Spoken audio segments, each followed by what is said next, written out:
మెజార్టీతో గెలవబోతా ఉన్నాం. ఎందుకంటే ప్రజలు నమ్మారు, జగనన్నని దీవించారు, జగనన్నని మెచ్చుకో. ఎన్నిక ఎప్పుడు జరుగుద్దా? 5 సంవత్సరాలు జగన్మోహన్ రెడ్డి గారు మన కోసం సేవ చేశాడు, జగనన్న కోసం ఫ్యాన్ గుర్తు మీద ఓటు వేయాలని చెప్పేసి తహతహలాడారు. ఫ్యాన్ గుర్తు మీద ఓటు వేశారు.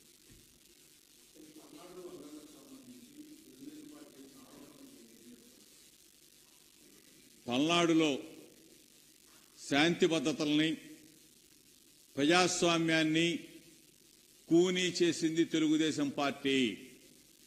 అక్కడ అల్లర్లకి ప్రేరణ తెలుగుదేశం పార్టీ, చంద్రబాబు నాయుడే. ఎక్కడ ఏది జరిగినా సరే రెచ్చగొట్టే కార్యక్రమం చేసింది చంద్రబాబు నాయుడే, తెలుగుదేశం పార్టీనే. మేము ప్రజాక్షేత్రంలో శాంతియుతంగా ఉన్నాం, మేము ప్రజల పక్షాన ఉన్నాం, ప్రజలు మా పక్షాన ఉన్నారు. ఈ పరిస్థితుల్లో ప్రజలు ఓటు వేయడానికి మాకు సిద్ధంగా ఉంటే మా పార్టీ మేమెందుకు అల్లరి చేస్తాం, మేమెందుకు రెచ్చగొడతాం? చంద్రబాబు నాయుడు అనే వ్యక్తి ఆరిపోయే దీపంలాగా ఉన్నాడు కాబట్టి, ఆరిపోతానికి సిద్ధంగా ఉన్నాడు కాబట్టి, తెలుగుదేశం పార్టీ అడ్రస్ గల్లంతు కాబోతోంది కాబట్టి ఈ రాష్ట్రంలో విధ్వంసాలు సృష్టించాడు, శాంతి భద్రతకు విఘాతం కలిగించాడు,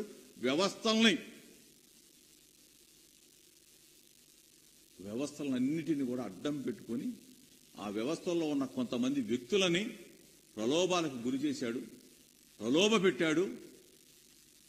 ఈ రోజున ఇటువంటి విధ్వంసాలకు జరగడానికి కారణం దిక్కుమాలిన ప్రతిపక్ష నాయకుడు చంద్రబాబు నాయుడు.